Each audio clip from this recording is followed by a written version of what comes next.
In the journey of life, we often tell ourselves that we are good people because we stay honest and work hard.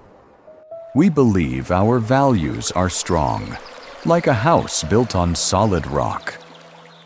But have you ever stopped to wonder if just one small thought, one tiny moment of greed, could change your entire future?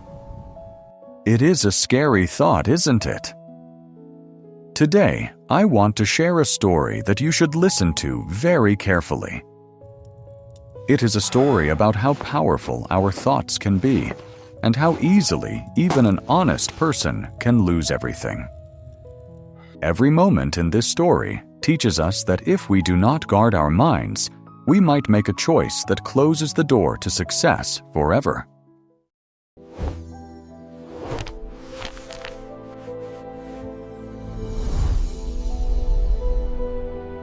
This is the story of a young man named Leo and a master named Silas, and it begins on a very cold morning in a small mountain town in the beautiful Blue Ridge region.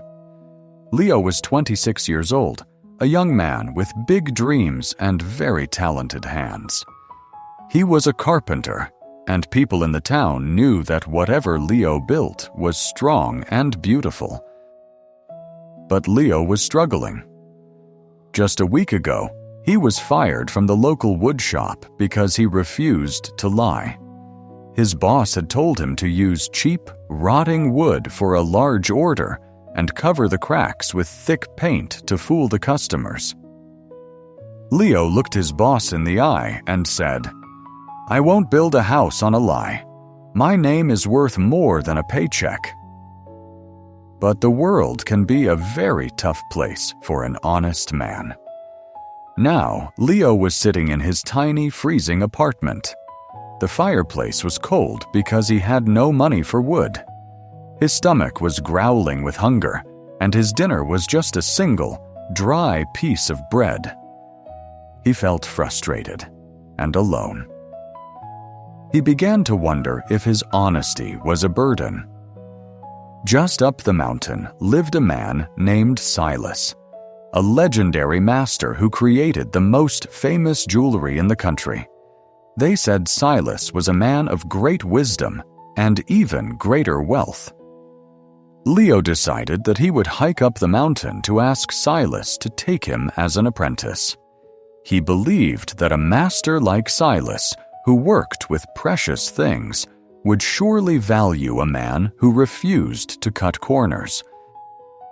The next morning, the mist was thick and the air was biting cold. Leo began the long and grueling hike up the mountain trail. After walking for a long time, he reached the base of the steepest part of the mountain. There, he saw an old man standing next to a small wooden cart with a broken wheel. It was Silas. He was 78 years old, but his eyes were as sharp as the gems he cut.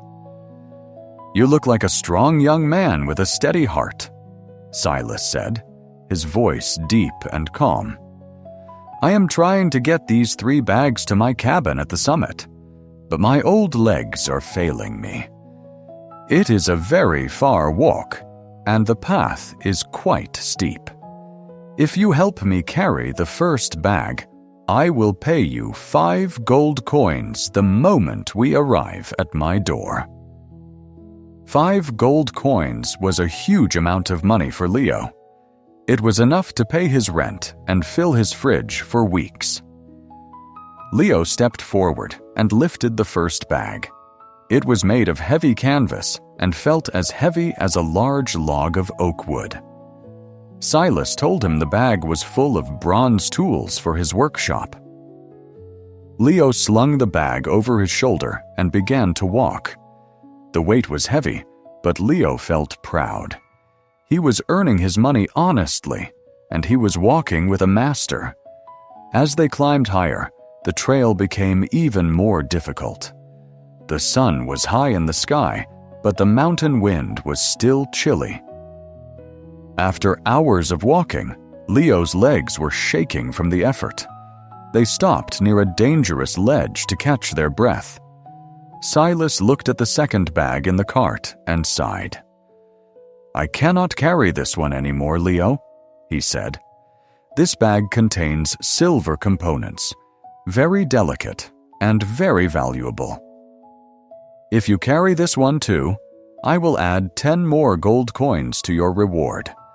That would be 15 gold coins in total.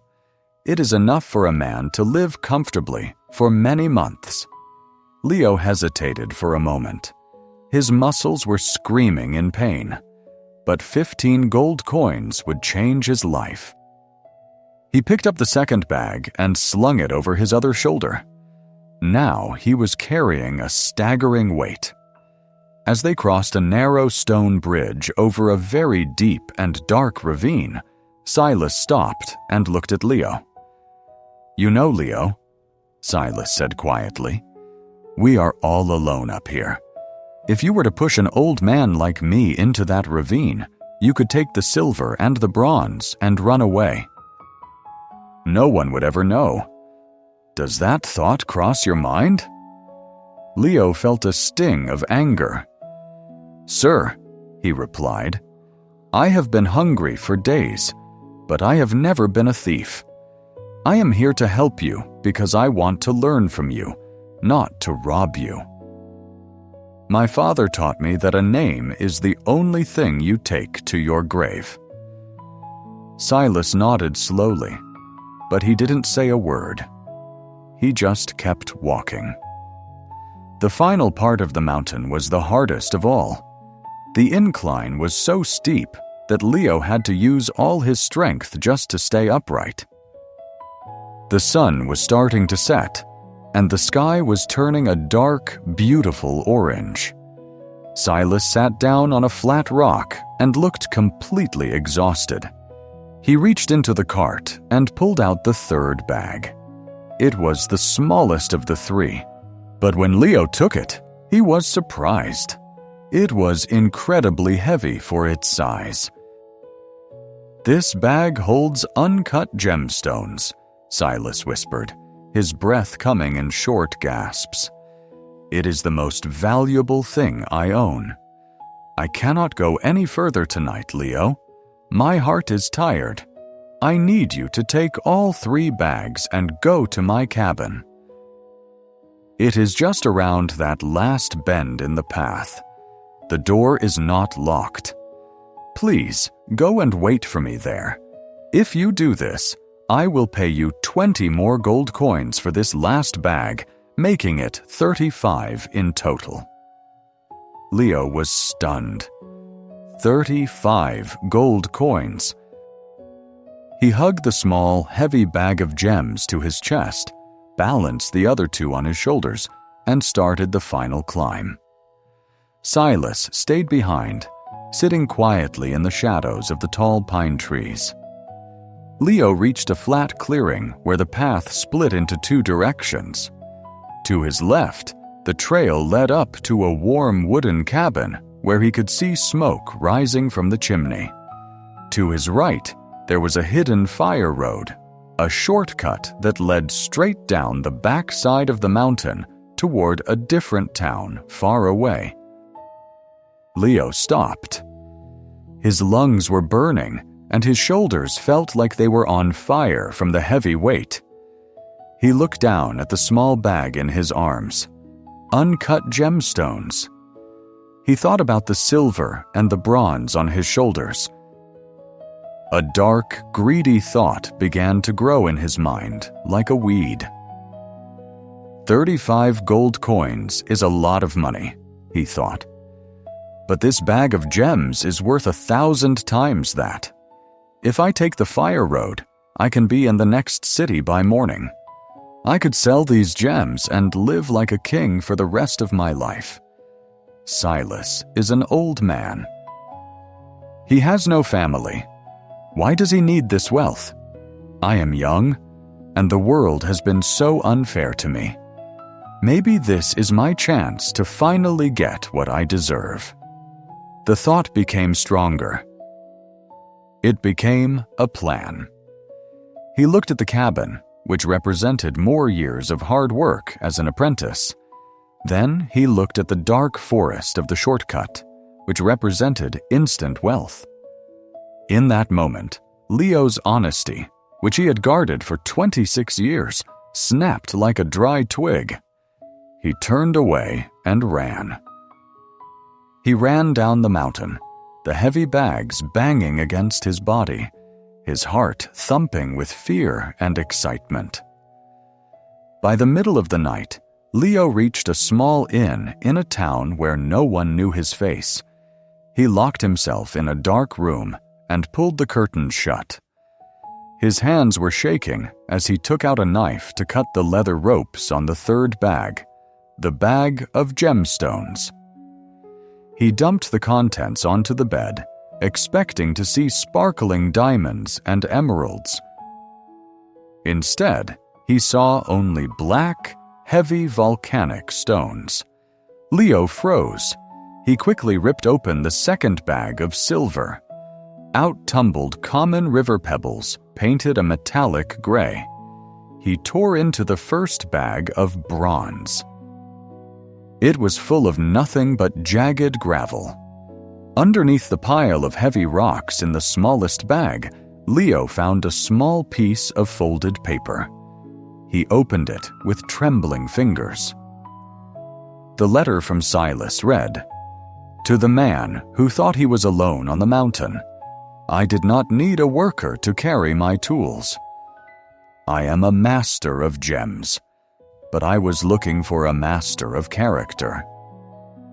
The weight you felt was real, but the treasure was a test. Had you walked into my cabin, you would have found the gold coins I promised and the keys to a future you cannot imagine.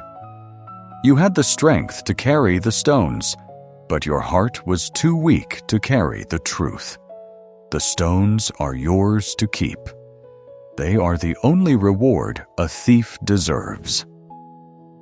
Leo sat on the floor of that dark room, surrounded by worthless rocks. He realized that he hadn't just stolen from an old man. He had stolen his own future.